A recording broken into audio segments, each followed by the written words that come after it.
Coucou! Aujourd'hui, je vous fais une vidéo sur la situation « mon chien est gentil » entre guillemets. Les propriétaires de chiens ont certainement déjà vécu cette situation et savent de quoi je parle. Donc par exemple, vous êtes tranquillement en train de vous promener avec votre chien et puis d'un seul coup, vous voyez un chien arriver avec une personne parfois un petit peu loin et qui vous crie « Oh, mais vous inquiétez pas, mon chien est gentil !» D'accord, mais est-ce que le mien, il est gentil ou pas? Est-ce que le mien, il a envie de venir être embêté ou pas? C'est peut-être ça qu'il faut savoir avant de dire « Oh, mais vous inquiétez pas, mon chien est gentil !» Et du coup, mon chien, votre chien, il est peut-être gentil, mais en attendant, il vient dans mon espace et dans l'espace de mon chien. Et malheureusement, ça peut créer un accident derrière. Et c'est ce qui est arrivé, c'est ce qui est arrivé dernièrement. Je parle de cette situation, mais ça arrive, à mon sens, certainement plus souvent qu'on ne peut le penser, malheureusement. Ce chien dit gentil a approché un chien qui, lui, est réactif congénère et qui a malheureusement tué ce chien qui était gentil. Voilà. Alors, où est la responsabilité de chacun ?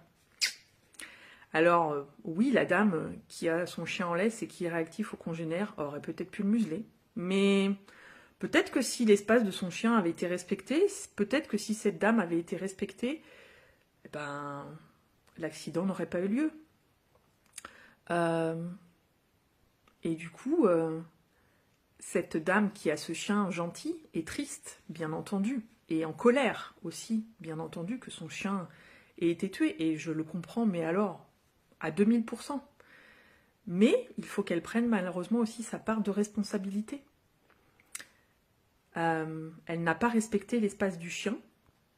Elle n'a pas respecté l'espace de la personne qui tenait ce chien, qui n'a peut-être pas maîtrisé correctement son chien. Mais quoi faire quand un chien vient sur vous comme ça, alors que vous avez un chien qui est réactif en laisse? Quoi faire en fait? Parfois, il n'est pas forcément simple de séparer deux chiens. Donc je comprends complètement la peine de la personne qui a perdu son chien. Ce que je comprends moins par contre, c'est qu'elle souhaite l'euthanasie de ce chien qui a mordu.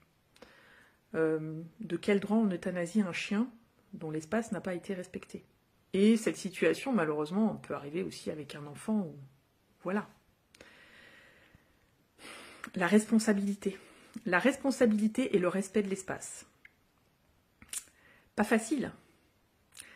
Belle journée.